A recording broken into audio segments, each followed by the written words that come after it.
انگریزوں کا جب اس ملک کے اوپر تسلط ہوا اور یہاں کے لوگوں نے غلامی سے نجات حاصل کرنے کے لیے مختلف طریقے اختیار کیے، 1857 میں تک باضابطہ مقابلے ہوئے۔ 1857 میں جتنی بھی جماعتیں تھیں، چاہے ان کا تعلق کسی ایک طبقے سے ہو یا مشترک جماعتیں ہوں، انگریزوں سے مقابلہ کرنے کے بعد اور محاذ جنگ پر پسپا ہو جانے کے بعد یہ سمجھ محسوس ہوا کہ اب ان سے طاقت کے ذریعے، فوج کے ذریعے مقابلہ نہیں کیا جا سکتا، اور پورے ملک پر انگریزوں کا مکمل تسلط ہو گیا۔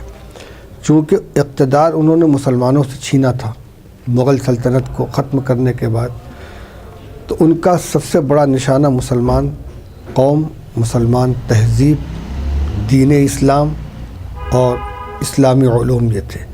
چنانچہ اگرچہ انہوں نے تمام ہندوستانیوں کو اپنا نشانہ بنایا، لیکن سب سے زیادہ ان کا نشانے پہ اسلام اور مسلمان تھے۔ چنانچہ ان کے لارڈ گورنر نے یہ اعلان کیا کہ ہم ہندوستان میں ایسی تعلیم گاہیں قائم کریں گے کہ وہاں تعلیم حاصل کرنے والے اپنے رنگ و نسل اور نسب کے اعتبار سے ہندوستانی ہوں گے، لیکن اپنے ذہن و دماغ کے اعتبار سے وہ انگریز ہوں گے۔ ظاہر بات ہے کہ ان کے پاس مشنریاں بھی تھیں، طاقت بھی تھی، فوج بھی تھی، دولت بھی تھی۔ تو ہمارے علماء نے یہ محسوس کیا کہ اب اس ملک کے اندر مسلمانوں کو اپنے مذہب اور اپنی تہذیب اور اپنی دینی وراثت کی حفاظت خود کرنی ہوگی، اور اسی راستے سے ان انگریزوں کو اس ملک سے نکالنا ہوگا۔ چنانچہ 1857 کے 10 سال کے بعد 1867 میں ہجری اعتبار سے 15 محرم الحرام سن 1283 کو مقتدر علماء کے مشورے سے اسی دیوبند کی ایک مسجد میں مدرسے کی بنیاد رکھی گئی، اور بظاہر تو اس کا مقصد پڑھنا پڑھانا تھا، لیکن اسی کے ساتھ ساتھ کہ اس مسلمانوں کو اور اس ملک کو انگریزوں کی غلامی سے نجات دلانا۔ چنانچہ جس کے بانی تھے وہ شاملی کے میدان میں انہوں نے خود انگریزوں سے لوہا لیا تھا، اور جو یہاں کے سب سے پہلے طالب تھے شیخ الہند مولانا محمود الحسن صاحب، انہوں نے آگے چل کر ریشمی رومال کی تحریک کی قیادت کی، مالٹا کے اندر قید و بند کی سہولت حاصل کی، اور انہوں نے اپنے بعد تلامذہ کو مخاطب کر کے یوں کہا، کیا تم سمجھتے ہو کہ مدرسہ صرف پڑھنے پڑھانے کے لیے قائم کیا گیا ہے؟ یہ صرف ایک درسگاہ نہیں، بلکہ مسلمانوں کی مذہبی اور ان کی تہذیبی حفاظت کا ایک قلعہ، مسلمان کو مسلمان بن کر زندہ رہنے کا ہنر سکھانے والا ادارہ، اور اس کے ساتھ ساتھ انگریزوں کی غلامی سے ملک کو نجات دلانے کا جذبہ پیدا کرنے والا ادارہ۔ چنانچہ دونوں محاذوں پر کام ہوا، اور الحمدللہ 90 سال کی جد و جہد کے بعد 1947 میں ملک آزاد ہوا۔ تو اس ہندوستان کی آزادی کی لڑائی میں علماء کا بہت بڑا رول رہا ہے جی، جس کو اتنا اکنالج نہیں کیا اتنا کرنا چاہیے۔ لیکن آزادی کے بعد جی اس کا اتنا بڑا رول نہیں رہا نا کہ اسد منطق صاحب تھے اور صحیح ہے۔ اس کے بارے میں آپ سے عرض کروں، مسلمانوں کی جو قائد جماعت تھی جمعیت علماء ہند، حضرت شیخ الہند رحمۃ اللہ علیہ 1919 میں وہاں سے واپس آئے ہیں، اور 1920 میں جمعیت علماء ہند کا باقاعدہ قیام ہوا ہے۔ اس وقت سے جمعیت علماء ہند نے جو آزادی کا بیڑا اٹھایا، تو اس زمانے کے حالات کے اعتبار سے اس نے پارلیمانی سیاست کے اندر بھی حصہ لیا۔ کئی تنظیمیں تھیں، ایک طرف انڈین نیشنل کانگریس، ایک طرف خلافت کمیٹی، ایک طرف جمعیت علماء ہند، سب کا آپس میں تعاون بھی تھا اور آپس میں مشورے بھی ہوتے تھے، اور جمعیت علماء ہند کو قائدانہ حیثیت حاصل تھی۔ چنانچہ ایسا بھی ہوا ہے کہ ایک ہی میدان کے اندر 3 اسٹیج لگ رہے ہیں، ایک طرف خلافت کمیٹی کا، ایک طرف کانگریس کا، ایک طرف جمعیت علماء ہند کا، اور ان دونوں اسٹیج کے لیڈران اس انتظار میں رہتے تھے کہ جمعیت علماء ہند کیا ریزولوشن پاس کرتی ہے، اس کے بعد وہ اپنے فیصلے کرتے تھے۔ ہندوستان میں مکمل آزادی کی آواز سب سے پہلے علماء نے اٹھائی ہے، ورنہ یہ جو دوسرے لیڈران تھے یہ تو تھوڑی سی خود مختاری لینے پر بھی راضی ہو چکے تھے، لیکن مکمل آزادی ہم کو چاہیے. یہ آواز پہلے جمعیت علماء ہند نے اٹھائی, اس کی دی ہوئی یہ آواز ہے. اس کے بعد جب زمین ہموار ہوئی تو سب لوگوں نے اس کو قبول کیا, چونکہ ان کا مقصد اقتدار میں حصے دار ہونا نہیں تھا, بلکہ ملک کو غلامی سے آزاد کرانا, مسلمانوں کی تہذیب, ان کی ثقافت, ان کے دین کی حفاظت کرنا. یہ اس کا کوئی پھل نہیں چاہتے تھے. اور اسی لیے جب کہ پوری اکثریت مسلمانوں کی تقسیم کی جانب جا رہی تھی, علماء دیوبند نے تقسیم ملک کی سختی سے مخالفت کی. اس راستے میں ان کو بڑی پریشانی بھی اٹھانی پڑی, بے عزتیاں کی گئی, پگڑی اچھالی گئی, لیکن دیانتاً جو ان کے نزدیک صحیح تھا اس پر یہ جمے رہے. اور جو ہی ملک آزاد ہوا ان کا مقصد حاصل ہو گیا.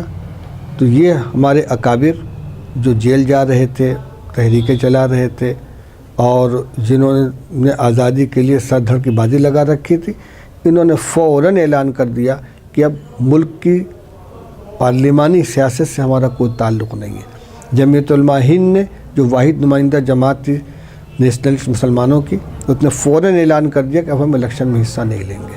اب ان کی ساری توجہ جو آ گئی مسلمانوں کے دیگر شہری حقوق, آزادی کے فوراً بعد جو تقسیم کا حادثہ ہوا اور اس میں کتنے ہزار مسلمان بے گھر ہوئے, قتل کیے گئے, تو کئی سال تک تو مسلمانوں کی اور خاص طور سے علماء کی ساری توجہ مسلمانوں کے قدم جمانے کے اوپر تھے. جس طریقے سے پنجاب ویران ہو گیا, میوات کا بہت سا حصہ خالی ہو گیا, دلی بھی تقریباً ویران ہو رہا تھا. مولانا محمد میاں صاحب, مولانا عبد الرحمن صاحب, مولانا ابوالکلام آزاد, مولانا احمد سعید صاحب, مفتی کفایت اللہ صاحب, مولانا حسین احمد صاحب مدنی, یہ اکابر تھے جنہوں نے سر دھڑ کی بازی لگا دی مسلمانوں کو قدم جمانے میں. تو کچھ دنوں تک تو ان کی ساری توجہ مسلمانوں کے وجود و بقا کے لیے رہی. اس کے بعد جو لابی اقتدار کے اوپر قابض ہوئی, اس کے ذہن کے اندر تعصب تھا. آہستہ آہستہ مسلمانوں کی سیاسی سماجی حیثیت کو کمزور کرتے کرتے وہ نتیجہ آج سامنے آ رہا ہے کہ ملازمتوں میں, پارلیمنٹ میں, لوکل باڈیز کے اندر, تجارت میں, زمینداری میں جتنا حصہ مسلمانوں کا تھا ان کا گراف برابر نیچے آتا چلا گیا. تو اس لیے ان کی ساری توجہ اپنے مذہب اور دین کی حفاظت اور ثقافت کی حفاظت پر, مسلمانوں کو ان کے شہری حقوق دلانے پر, ان کی شناخت کو برقرار رکھنے پر, ان کے مذہب میں, ان کے دین میں غیروں کی مداخلت سے حفاظت کرنے پر, اس پر رہی. یہ تقریباً پوری مدت جو یہ دفاع کے اندر گزر گئی, ڈیفنس کرتے کرتے حالات اس طریقے کے بنتے چلے گئے کہ ساری قوت جو ہے اندرونی طور سے تو یہ اپنے مذہب اور دین کی حفاظت میں, تعلیم و تعلم میں لگے رہے, اور جو ملک کے اندر جو میدان تھا اس میں ان کی ساری توجہ جو ہے دفاع کے اوپر لگی.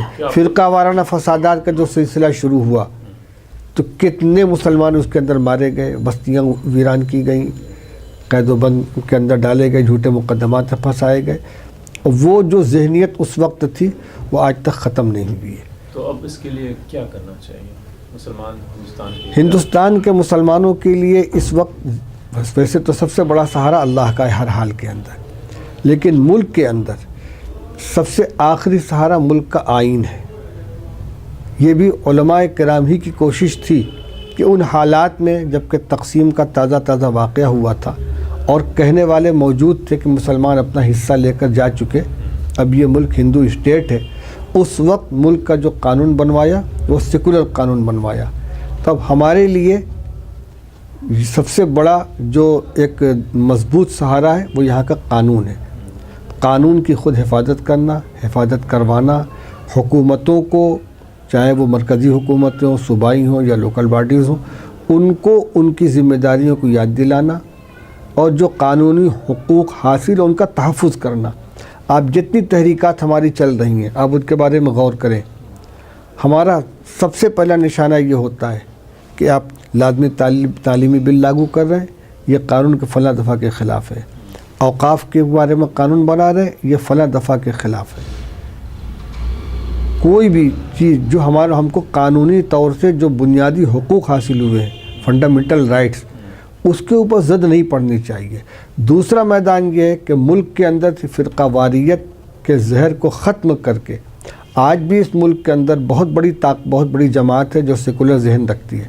سیکولر کا مطلب مطلب مذہب مخالف نہیں ہوتا، بلکہ مطلب یہ ہوتا ہے کہ ان کے قانون کی، حکومت کی بنیاد مذہب پر نہیں ہے، ملک مذہب دشمن نہیں، کسی مذہب پر دشمن نہیں۔ تو جو ہماری اس ملک کے قانون کی روح ہے، اس روح کو عام کرنا، اور جو سیکولر مزاج لوگ ہیں ان کا تعاون کرنا، ان سے تعاون لینا، تاکہ یہ فرقہ پرستی کا جو ناگ سر اٹھا رہا ہے اس کو کمزور کیا جائے جتنی زیادہ۔ لیکن آپ کو نہیں لگتا کہ جب تک آپ اقتدار میں حصہ نہیں لیں گے اس طرح کی پالیسیز بنتی رہیں گی، اس طرح کے لوگ، اس طرح کی چیزیں جو ہیں مسلمانوں کے خلاف جو ہو رہا ہے بد سے بدتر ہوتا جا رہا ہے؟ آپ کو صحیح کہہ رہے ہیں، لیکن دیکھیے اقتدار میں حصہ دار بننے کی دو صورتیں ہیں۔ ایک صورت تو وہ ہے کہ ہم پورے ملک کی صورتحال کو سامنے رکھ کر گفتگو کر رہے ہیں، خاص طور سے آسام یا کسی صوبے کو نہیں، کہ مسلمان اس ملک کے اندر ایک دو جگہ کسی شہر کو چھوڑ دیجئے، کسی صوبے کو چھوڑ دیجئے، تو کہیں بھی اس پوزیشن میں نہیں ہے کہ تنہا اپنے ووٹ کی بنیاد پر اپنے امیدواروں کو اتنی تعداد میں کامیاب کر لیں کہ رولنگ پارٹی بن جائے۔ لیکن آپ نے کہا کہ ایک بہت بڑی تعداد یہاں پہ ہے جو سیکولر ذہن رکھتی ہے، جی، تو ایسا کیوں نہیں ہو سکتا کہ مسلمان کینڈیڈیٹ کو امیدوار کو نان مسلم بھی ووٹ دیں اور دوسرے لوگ بھی ووٹ دیں؟ ٹھیک ہوتا ہے، یہ بھی ہوتا ہے، لیکن سب کے باوجود اتنی پوزیشن نہیں ہے کہ یہ اپنے ووٹ کے بل پر اور اپنے سیکولر ساتھیوں کے ووٹ کے بل پر رولنگ پارٹی بن جائیں، تنہا اقتدار کے اندر آ جائیں۔ اس لیے سیکولر قوتوں کو مدد پہنچانا اور اس بات کی کوشش کرنا کہ اقتدار کے اوپر فرقہ پرست قابض نہ ہونے پائیں۔ دیکھیے ہر ایکشن کا ری ایکشن ہوتا ہے۔ ہم اگر مذہب کی بنیاد پر، مسلمان کی بنیاد پر کہ یہ مسلمان کینڈیڈیٹ ہے لہٰذا اس کو ووٹ دو، ہم جب ادھر یہ آواز اٹھائیں گے تو اس کے رد عمل کے طور پر لازمی طور پر یہ آواز آئے گی کہ یہ ہندو امیدوار ہے لہٰذا ہندو کو ووٹ دو۔ ہم اس میں تو کامیاب ہو پائیں یا نہ ہو پائیں، وہ یقیناً کامیاب ہو جائیں گے، جیسا کہ دیکھا جاتا ہے کسی ایسے الیکشن کے اس میں ایریا میں کہ جہاں تھوڑا سا یہ محسوس ہوتا ہے کہ یہ مسلمان کینڈیڈیٹ جیت سکتا ہے، تو بجائے اس کے کہ تمام علاقے کے لوگ ایک امیدوار کو کھڑا کر کے طاقت اس کے اوپر جھونک دیں، 10 امیدوار کھڑے ہو جاتے ہیں۔ اور مسلم اکثریتی علاقے کے اندر مسلمان کینڈیڈیٹ ہار جاتا ہے اور بی جے پی کا امیدوار جیت جاتا ہے۔ وجہ کیا ہوتی ہے؟ جب مسلمان کے نام پر ووٹ مانگا گیا تو سارے غیر مسلم ووٹ اکٹھا ہو گئے، وہ چلے گئے بی جے پی کو، وہ جیت گیا۔ تو اقتدار میں حصہ داری کا اقتدار میں حصہ داری کی یہ شکل کہ ہمارے ہاتھ میں خود اقتدار آ جائے، یہ تو جو ہمارا اعداد و شمار اس کے اعتبار سے صرف ایک خواب ہے۔ اس کی شکل یہی ہے کہ ہم صاف ذہن کے لوگوں کو اقتدار میں لائیں، اور ہمارے یہ مطالبہ تو ہر حال میں اب بھی ہو رہا ہے کہ مسلمانوں کو ان کی آبادی کے اعتبار سے ہر شعبہ زندگی میں ریزرویشن دیا جائے۔ یہ اسی لیے تاکہ جتنا ہمارا حصہ ہے وہ ہم کو ملے۔ اس وقت تو اتنا بھی نہیں مل رہا ہے۔ جس جگہ ہم 33% ہیں تو امیدواروں کو ہر پارٹی 33% مسلمانوں کو اپنا امیدوار بنائے، اسمبلی میں، پارلیمنٹ میں، ان کی اسی حساب سے۔ تو یہ حصہ داری ہی ہوئی۔ حصہ داری کا مطلب ہوتا ہے کہ دوسرے بھی، ہم بھی، ہمارے جتنا حصہ ہم کو ملے، دوسروں کو جتنا حصہ ان کو ملے۔ اور اقتدار پہ قابض ہونے کا مطلب یہ ہوتا ہے کہ ہم آ جائیں اوپر، دوسرے چلے جائیں نیچے۔ یہ شکل تو یہ صرف ایک خواب و خیال کی ہے۔ تو دارالعلوم دیوبند کو بنے 150 سال ہو گئے، اور اب ہندوستان کے ہی نہیں بلکہ دنیا کے کونے کونے میں جہاں کو دارالعلوم مل جائیں گے، جی، اور وہ آپ کے ہی فارغ جی جی ہاں، جو جا کر اس کو اسٹیبلش کرتے ہیں۔ صحیح۔ تو اس طرح سے آپ دیکھیں کہ بہت یہ موومنٹ جو ہے بہت کامیاب ہوا، ہر جگہ موجود ہے، اور کمیونٹی کے ریسورسز سے چلا رہے ہیں، یہ نہیں سرکاری مدد مل رہی ہے، کچھ اس طرح کا ہے۔ تو آپ کو کیا لگتا ہے کیا وجہ ہے اس کی کامیابی کی؟ کیونکہ مدرسے تو دارالعلوم سے پہلے بھی بنے ہیں، بڑے بڑے اکابرین نے بنایا ہے، شاہ ولی اللہ نے مدرسہ رحیمیہ بنایا، صحیح بات ہے، ابھی تک چھوٹی جگہ ہے۔ دیکھیے اس میں دو بنیادی وجہ ہیں۔ ایک تو اس کے بانیوں کا خلوص، انہوں نے کسی دنیاوی منفعت کی خاطر نہیں بلکہ خالص اللہ کو راضی کرنے کے لیے اور دین کی خاطر مدرسے کا قیام کیا۔ دوسرے، دنیا سے بے رغبتی اور مال دولت سے دوری۔ چنانچہ بانی دارالعلوم مولانا محمد قاسم صاحب کے جو 8 بنیادی اصول ہیں، اس میں یہ شامل ہے کہ کسی بھی حکومت بلکہ کسی بھی امیر محکم القول یعنی ایسے نواب یا کسی حاکم کا کہ جس کی بات بہت مضبوط ہو، جو رئیس ہو، اس کی امداد قبول کرنے سے پرہیز کیا جائے۔ 8 پوائنٹس پورے آپ بتا دیں ذرا، ہم بھی 8 پوائنٹس زبانی یاد نہیں ہے، اس کو ہم نکالیں گے تو انشاءاللہ مل جائے گا، مل جائے گا، مل جائے گا، وہ آپ کو دلوا دیں گے۔ تو اس میں ایک تو یہ ہے کہ عوامی چندے سے اس کو چلایا جائے اور چندہ زیادہ سے زیادہ کرنے کی کوشش کی جائے، تاکہ زیادہ سے زیادہ عوام سے اس کا ربط پیدا ہو۔ جس چیز میں آدمی اپنا پیسہ خرچ کرتا ہے اور اس میں شریک ہو تو اس کو اپنا سمجھتا ہے، تو عوام کے اندر اس کی جڑیں مضبوط ہوں۔ سرمایہ داروں سے اس کا صرف تعلق رہے گا۔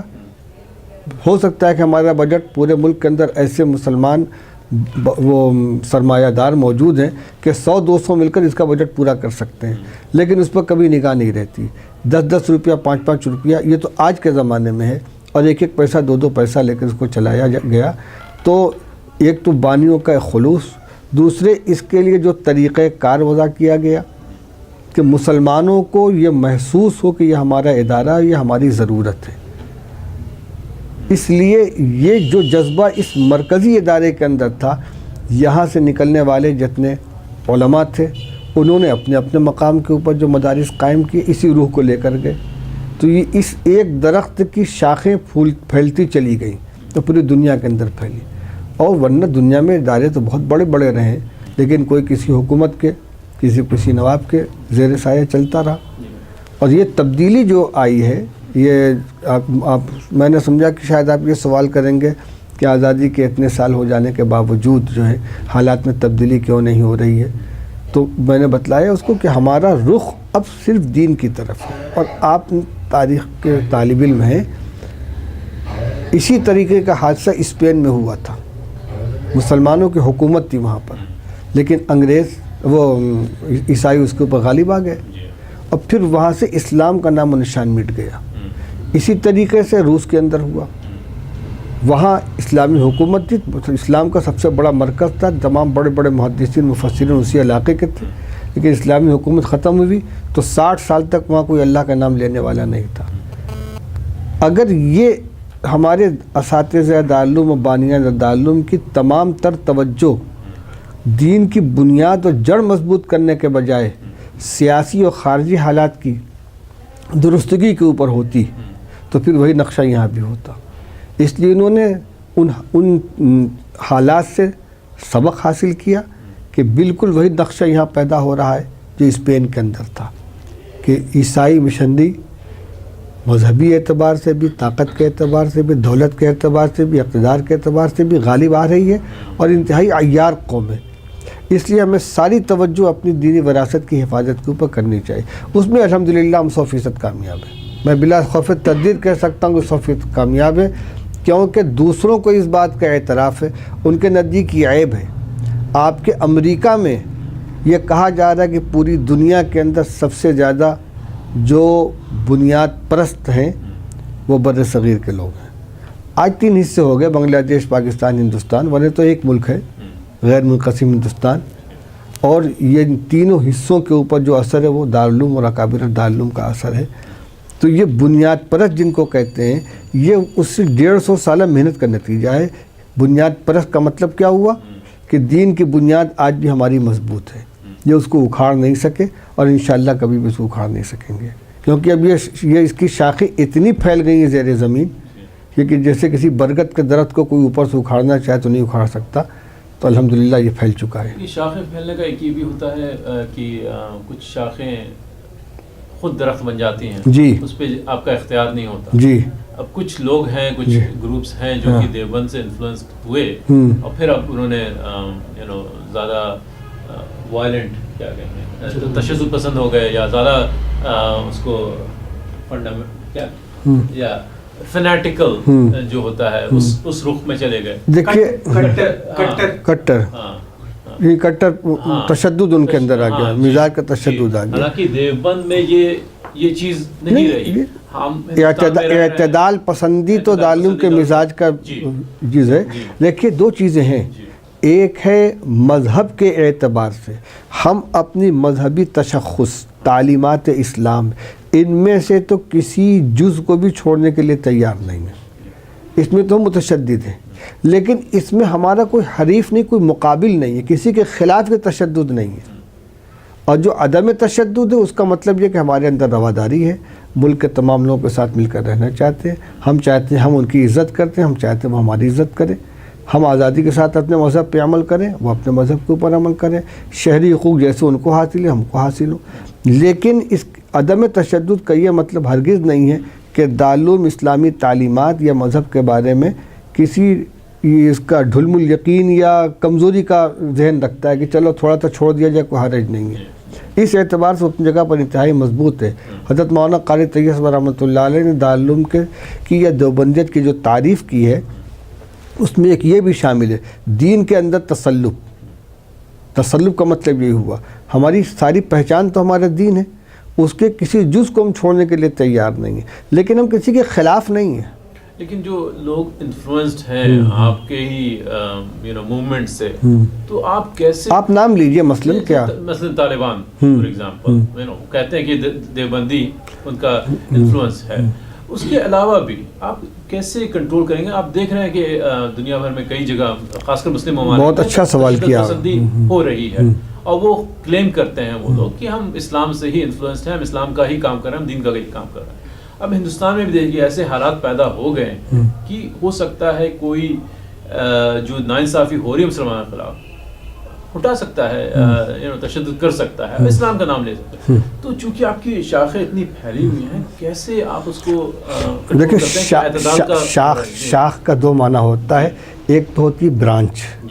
برانچ کا مطلب یہ ہوتا ہے کہ وہ مرکز سے جڑی ہوئی ہے، انتظامی اعتبار سے وہ پٹاخہ ہے، کوئی شادی وغیرہ ہوگی کا نام لیا اور پٹاخہ چھوٹ رہا ہے.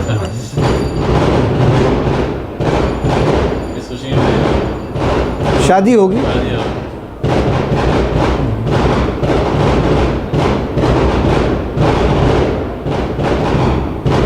میں یاد کر رہا تھا کہ شاخ کا ایک مطلب تو یہ ہوتا ہے کہ ایک سینٹر ہو، وہ سب کو کنٹرول کرے، سب کو ہدایات دے ہر طرح کی.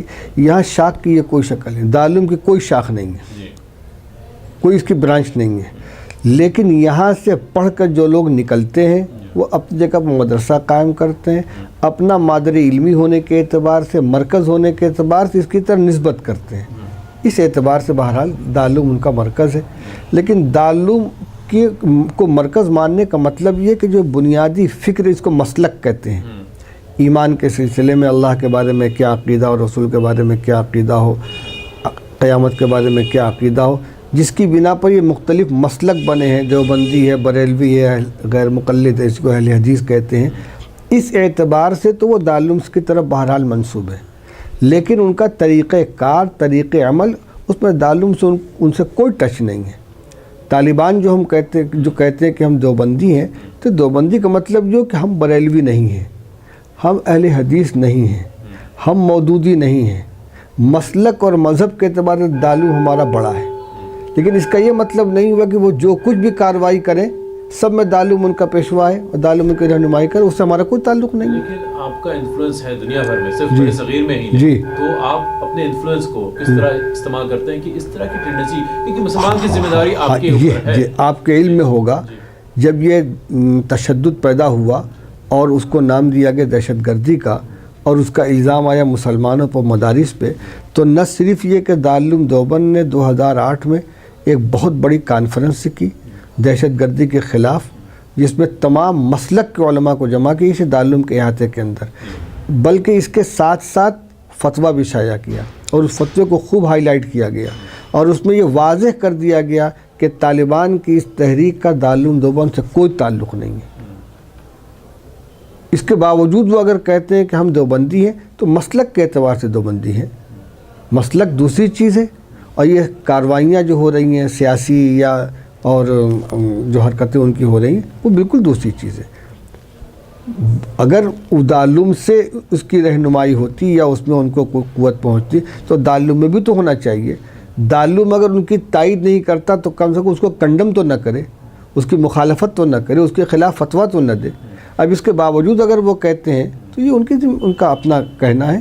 مسلک کے اعتبار سے وہ دارالعلوم کو کے ہیں، اس سے کوئی تعلق، بہت سے لوگ ہیں جو کسی شعبہ زندگی کے اندر ہوں، طالبان ہی نہیں، دنیا بھر کے اندر پھیلے ہوئے لوگ ہیں، کچھ یونیورسٹی میں پڑھا رہے ہیں، کچھ سائنٹسٹ ہیں، کچھ ڈاکٹر، وہ کہتے ہیں ہم دیوبندی ہیں، ادھر یہ طالبان کہتے ہیں ہم دیوبندی ہیں. تو پھر جو کچھ بھی وہ عمل کر رہے ہیں اس سب کی نسبت دالم کی طرف تو نہیں کی جائے گی، اس لیے کہ ان کی نسبت مسلک کے اعتبار سے ہے، ان کے سارے اعمال کے اعتبار سے نہیں ہے. اور ہم جتنا ان پر اثر ڈال سکتے ہیں ڈالتے ہیں، لیکن وہ ہمارے ماتحت نہیں ہے. کس طرح اثر ڈالتے ہیں؟ اثر ڈالتے ہیں اپنی بات کہہ کر. ہمارے پاس کوئی طاقت تو ہے نہیں، کوئی جس کو قوت نافذہ کہتے ہیں، نہ ہمارے ہاتھ میں کوئی اقتدار ہے کہ ہم ان کو مجبور کریں کسی چیز کے اوپر. ہم سمجھاتے ہیں، اپنی بات کہتے ہیں، پرچوں کے اندر شائع کرتے ہیں، تقریروں میں کہتے ہیں. اچھا یہ بتائیں، ہندوستان میں مسلمان جو ہیں 1000 1500 جتنا اسلام پرانا ہے تقریباً، فوراً بعدی ملا پورم گجرات میں مسلمان آ گئے. اتنے سال ہمارے رہنے کے باوجود ہماری جو اکثریت ہے یہاں پہ ہندو ہیں اور دوسرے مذاہب کے لوگ ہیں، اسلام کے بارے میں نہیں جانتے، مسلمانوں کے بارے میں نہیں. ہاں، بہت اچھا سوال ہے آپ کا. اس کی وجہ یہ ہے کہ یہاں جو اسلام آیا ہے یہ زیادہ تر اکابر اور صوفیہ کے راستے سے آیا ہے، اور ان کا طریقہ یہ تھا کہ ان کے پاس جو لوگ آئے ان کے اخلاق سے، ان کی نیکی سے متاثر ہوئے، مسلمان ہو گئے، لیکن ان کی تعلیم و تربیت کے اوپر کوئی توجہ نہیں دی گئی. بس وہ اسلام میں آ گئے، اور وہ جس معاشرے میں رہتے تھے، جس ماحول میں رہتے تھے، جو ان کے پرانے رسم و رواج تھے، طریقے زندگی تھا، وہ بڑی حد تک ان کے اندر باقی رہا. جہاں تک تعلق ہے حکومتوں کا، تو ان کے بارے میں یوں تو کہا جا سکتا ہے کہ مسلم حکمران تھے، لیکن اس کو اسلامی حکومت نہیں کہہ سکتے. کسی بھی مسلمان بادشاہ نے اسلام کی خدمت کے طور پر یہاں کوئی کارنامہ نہیں انجام دیا ہے. مسجدیں بنائی ہیں، مدرسے بھی بنائے ہیں، لیکن پورے ملک کے اندر مسلمان باشندگان ملک کے اندر اسلام کا تعارف کرانے کے لیے، لوگوں کو مذہب سے قریب کرنے کے لیے کوئی کارروائی نہیں کی ہے. ان کی جو جمہوریت پسندی، اسی وجہ سے آپ یہ دیکھیں گے کہ مسلمان بادشاہ کے فوج کا سربراہ غیر مسلم ہے، غیر مسلم راجہ کے فوج کا سربراہ مسلمان ہے. اور بعض دفعہ تو اس میں اتنا غلو ہو گیا، اکبر بادشاہ کے یہاں کیا کچھ ہوا ہے آپ دیکھیے اس کو. سب سے بڑھ کر اس میں آپ کو اورنگزیب عالمگیر ملتے ہیں جو دیندار بادشاہ تھے، لیکن اس کا تعلق بھی ان کے عدل و انصاف، رعایا پروری اور خود ذاتی نیکی سے تھا. کچھ کیا انہوں نے کہ علمی خدمت کی، فتاوی عالمگیر مرتب کی گئی، لیکن ملک کے سطح کے اوپر اسلام کا تعارف، تبلیغ، اس طرح کا کوئی کام نہیں کیا گیا. یہ وجہ ہے. ہم لوگ کیا کر رہے ہیں؟ ہم اصل تو کام اس وقت میں مسلمانوں کے لیے اپنے مذہبی تعلیم کی حفاظت اور اپنی نسلوں کے اندر اس کو منتقل کرنا ہے. اس لیے ہمارا اصل کام کر رہے ہیں. تو اب تو کیا ایک کام ختم ہو گیا؟ نہ ختم ہو گیا نہ پورا ہو گیا. نسل بھی آتی رہتی ہے. کئی چیزیں آپ نے پہلے آپ نے ذکر کیا کہ اقتدار میں کی وجہ سے مسلمانوں پہ وہ ہو رہا ہے، جاب میں وہ نہیں ہے، یا ایسی پالیسی سرکار بنا رہی ہے. اس کی کئی سورس جو ہے، یہی وجہ ہے کہ وہ جو لوگ بیٹھے ہیں، جو فیصلے لے رہے ہیں، حکم دے رہے ہیں، پالیسیاں بنا رہے ہیں، ان کو مسلمانوں کے بارے میں زیادہ علم نہیں ہے، اسلام کے بارے میں علم نہیں. تو اور ہمارے جو ہمارے ہمسایہ ہیں غیر مسلم، ان کو زیادہ اسلام کے بارے میں علم نہیں ہے. دیکھیے یہ ہندوستان کے اندر صرف دارالعلوم ہی نہیں ہے. ہاں ٹھیک ہے، دارالعلوم کی اصل محنت تو تعلیم کے اوپر ہو رہی ہے. ایک شعبہ ہے تبلیغ کا. تبلیغ کا 2 میدان ہے. ایک میدان ہے تعلیم کا، تبلیغ کا 2 میدان ہے. ایک ہے اصلاح. اصلاح کا مطلب یہ کہ مسلمانوں کے اندر صحیح اسلام کی ترویج دینا، غلط رسم و رواج کو، غلط اعمال سے ان کو پاک کرنا. ایک ہے دوسروں کے اندر اسلام کا تعارف. تو ایسا نہیں کہ یہ کام ہو نہیں رہا ہے. اس میں ایک ہے دفاعی پہلو. چنانچہ یہاں وہ ہوتے لیکچر ہوتے ہیں، اس کی کتاب تیار کی جاتی ہے. ہر ہفتے جو طلبہ ہیں اوپر کی کلاس کے، ان کے درمیان لیکچر دیا جاتا ہے.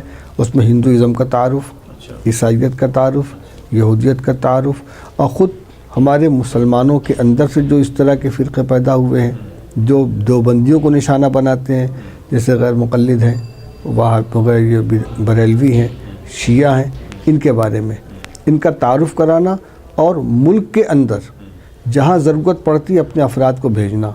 اسی طریقے سے جو ہمارے علماء تقریر وغیرہ کے لیے جاتے ہیں، ہمارے مبلغین بھی ہیں جو بڑے بڑے جلسوں میں شرکت کرتے ہیں، تو اس میں صرف نماز، روزہ، حج، زکوٰۃ کا مسئلہ نہیں بیان کیا جاتا، بلکہ اسلامی اخلاقیات، اسلام کیا چیز ہے، پڑوسیوں کے ساتھ کیا سلوک کرنا چاہیے، باشندگان ملک کے ساتھ کیسے رہنا چاہیے، اسلامی معاملات کیا ہیں، اس کی تبلیغ کی جاتی ہے۔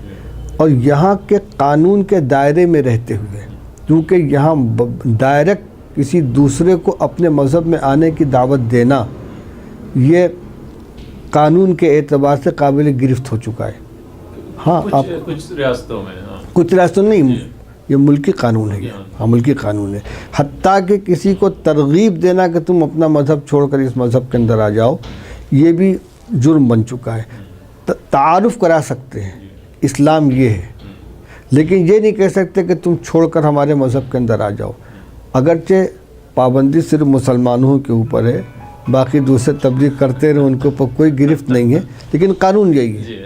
نہیں، میں تعارف کا ہی سوال پوچھا تھا۔ اچھا، دوسرا یہ ہے، زیادہ اور نہ لوں، لیکن تو 1857 کا جو ہوا سانحہ، اس کے بعد ایک رسپانس تو دارالعلوم دیوبند کا تھا جو کہ کافی کامیاب رہا، دین کے اس میں کافی آپ نے کام کر رہے ہیں۔ دوسرا ایک موومنٹ جو تھا وہ علی گڑھ کا ہے، یونیورسٹی کا موومنٹ، ان کا فکر نظر جو ہے وہ مختلف تھا، اس میں تھا کہ ماڈرن ایجوکیشن ہو، انگریزوں سے کیا جائے، اور وہ ابھی تک قائم ہے، چل رہا ہے سرکاری ادارے سے۔ اچھا، اس کو پھر لوگوں نے دیکھا کہ یہ دونوں ایک دوسرے سے دور ہوتے جا رہے ہیں، تو پھر علامہ شبلی نعمانی وغیرہ نے پھر ندوۃ العلوم بنایا کہ ان کو جو ہے مرج کیا جائے۔ تو آپ کا کیا اس بارے میں وہ ہے کہ اب کیا ہونا چاہیے؟ ماڈرن ایجوکیشن، آپ نے انگریزی کی تعلیم شروع کی ہے پچھلے 10-15 سال۔ ہاں، نہیں، دیکھیے 3 طرح کے ادارے ہیں۔ کچھ ادارے وہ ہیں کہ جو خالص ماڈرن ایجوکیشن کے ہیں، کچھ ادارے وہ ہیں جیسے دارالعلوم دیوبند ہے، مدارالعلوم سہارنپور ہے، جو خالص دینی تعلیم کے لیے ہیں۔ کچھ تجربے وہ بھی کیے گئے ہیں جہاں مشترک نصاب تعلیم رکھا گیا ہے، اور تینوں کے نتائج سامنے آ رہے ہیں، اور تینوں اپنی جگہ پر کام کر رہے ہیں۔ یہ کوئی ضروری نہیں ہے کہ سارے ادارے جو ہیں وہ اپنی تعلیم کے اندر ماڈرن ایجوکیشن کو لے آئیں، کچھ ادارے اس کام کو کر رہے ہیں۔ ہمارے دارالعلوم کی بنیاد جس مقصد کے لیے رکھی گئی تھی وہ بنیادی دینی تعلیم کی حفاظت، عقائد کی حفاظت۔ ہمارے یہاں کمپیوٹر کی بھی تعلیم ہوتی ہے، انگلش کی بھی تعلیم ہوتی ہے، صنعت و حرفت بھی ہے، لیکن اس کو ایک خارجی عنصر کی طرح شامل کیا گیا ہے، اصل نصاب کو متاثر کیے بغیر۔ اس لیے کہ ہمارا یہ تجربہ ہے کہ جہاں اس طرح کا نصاب تعلیم بنایا گیا کہ نہ وہ خالص دینی نصاب بچا، نہ خالص ماڈرن نصاب بچا، دونوں کو خلط ملط کر دیا گیا، اس کا کوئی اچھا نتیجہ سامنے نہیں آیا۔ مدرسۃ الاصلاح سرامیر کو لے لیجئے، مدرسۃ الفلاح بلیریا گنج کو لے لیجئے، اور کسی حد تک ہم نام لے سکتے ندوۃ العلماء کا بھی، اگرچہ وہاں بھی دینی عنصر غالب ہے، لیکن دینی میدان کے اندر کام کرنے والے، دفاع کا کام ہو یا اقدام کا کام ہو، تصنیف و تالیف کا ہو، وعظ و تقریر کا ہو، یا درس و تدریس کا ہو، اس میں آج بھی آپ خود اس کو تسلیم کر رہے ہیں کہ صرف ابتدائی صدیوں میں نہیں، آج بھی ہندوستان نہیں بلکہ پورے ملک کے اندر خدمت جو کر رہے ہیں تو وہ دارالعلوم یا اس کے طرز پر چلنے والے اداروں کے فضلہ ہے۔ اس میں زیادہ سے زیادہ یہ ہوگا کہ ان کے روزی روٹی کا کچھ انتظام آسانی سے ہو جائے گا، سفارت خانوں میں کام کر لیں گے، ترجمہ کر لیں گے، اور باہر کے ملکوں میں چلے جائیں گے۔ لیکن یہ معاش کا مسئلہ بنیادی مسئلہ نہیں ہے، بنیادی مسئلہ ہمارے دارالعلوم کے پیش نظر جو ہے وہ دین کا ہے، معاش کو اولویت نہیں دیتے۔ اور جو ماڈرن ایجوکیشن اور اس کو دونوں کو ملا کے لے کر چل رہے ہیں، اب تو بہت سے تجربے ہو رہے ہیں۔ جامعۃ الہدایہ وہاں پر جے پور کے اندر ہے، اسی طریقے سے آپ کو ندوۃ العلماء ہے، ہمارے بنارس میں جامعہ سلفیہ ہے۔ ان سب کا اپنا الگ الگ نصاب تعلیم ہے، ایک مدرسے کا نصاب تعلیم دوسرے مدرسے سے میل نہیں کھائے گا۔ جو تعلیم اس لائن میں جائے گا وہ وہاں سے فارغ ہو کر، اور وہ ایک ندوی کہلائے گا، اس کی خدمت کیا ہوگی۔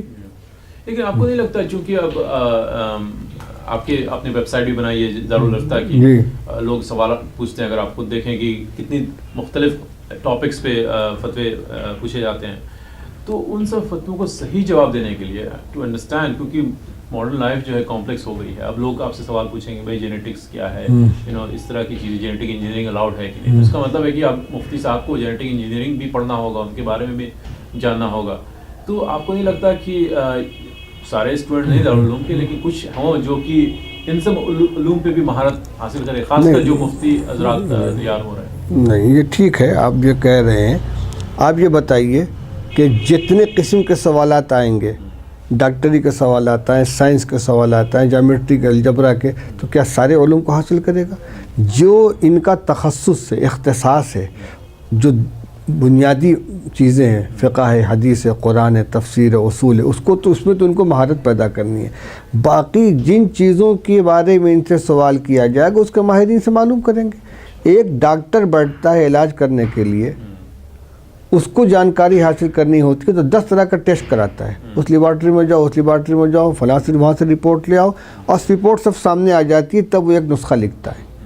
تو ایک مفتی کو کے پاس اگر کبھی سوال آ گیا سائنس سے متعلق تو اس کی جانکاری کے لیے خود اس کے نصاب کے اندر سائنس کو داخل، تو بات میرے سمجھ میں نہیں آ رہی ہے. جو چیز سائنس سے متعلق ہوگی، اگر اس کا حکم معلوم کرنا ہے، کسی سائنس کے ماہر سے اس کو سمجھ لے گا.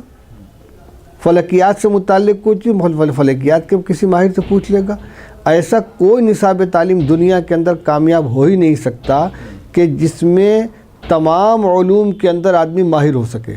اور تھوڑا تھوڑا جان لینا یہ کافی نہیں ہے. تھوڑا تھوڑا جاننا اس لیے ضروری ہے کہ پھر وہ جو ماہر آپ کو بتائے گا اس کے بارے میں، اس کی آپ کو انڈرسٹینڈنگ ہونی چاہیے. وہ تو شروع سے نہیں بتائے گا بھائی دیکھیے یہ سیل ہے اور اس میں جینس اس طرح ہوتے ہیں. آپ کو بیسک انڈرسٹینڈنگ تو بہت ضروری ہے کہ سائنس کی ہو کہ جینس کیا ہے. اب وہ شروع سے بتائے، یہ تو خاص کر ماہر کے لیے تو ممکن نہیں ہے کہ وہ ساری چیزیں. ایسا ہے، دیکھیے آپ بیسک انڈرسٹینڈنگ تو ہر مسئلے کا ہر مفتی جواب دے دے یہ بھی ضروری نہیں ہے.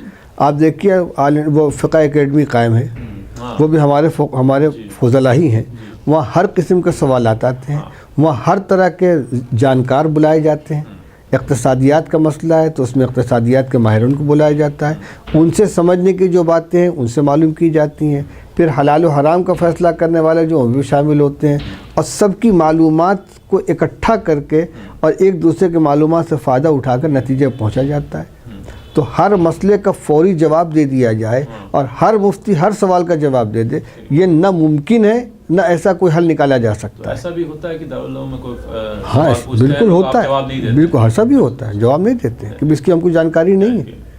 بغیر جانے ہوئے جواب دینا یہ جرم ہے. کہہ دیتے اس کی ہم کو جانکاری نہیں ہے. اور آپ یہ بھی سمجھ لیجئے کہ اس طرح کے سوالات جو ہوتے ہیں وہ اکثر وہ ہوتے ہیں کہ جو غیر ضروری ہوتے ہیں، صرف معلومات میں اضافہ کرنے کے لیے. حلال و حرام، جائز ناجائز، آخرت سے کوئی تعلق نہیں ہوتا. اچھا، آپ ہندوستانی مسلمانوں کا مستقبل کیسا دیکھتے ہیں؟ ہم بہت اچھا دیکھتے ہیں انشاءاللہ، اس لیے کہ ہمارے نزدیک جو مستقبل کا معنی ہے وہ نہ تو سیاسی اقتدار ہے نہ مال کی کثرت ہے، بلکہ اپنے دینی وراثت کی حفاظت ہے کہ مسلمان ہندوستان کا مسلمان بن کر زندہ رہے اور اپنے پیر پر کھڑا ہو. انشاءاللہ جتنا وقت آگے گزرتا جا رہا ہے، بجائے مایوسی کے مسلمانوں میں ہمت پیدا ہو رہی ہے. ہم بالکل مایوس نہیں ہیں اور اسی لائن پہ کوشش بھی کر رہے ہیں، اور انشاءاللہ ہماری آنے والی جو نسلیں ہوں گی باحوصلہ ہوں گی ہر اعتبار سے. اگر یہ مایوسی والی بات ہوتی تو آزادی کے بعد سے جو حالات تھے اب تک تو یہاں کے مسلمان ختم ہو گئے ہوتے.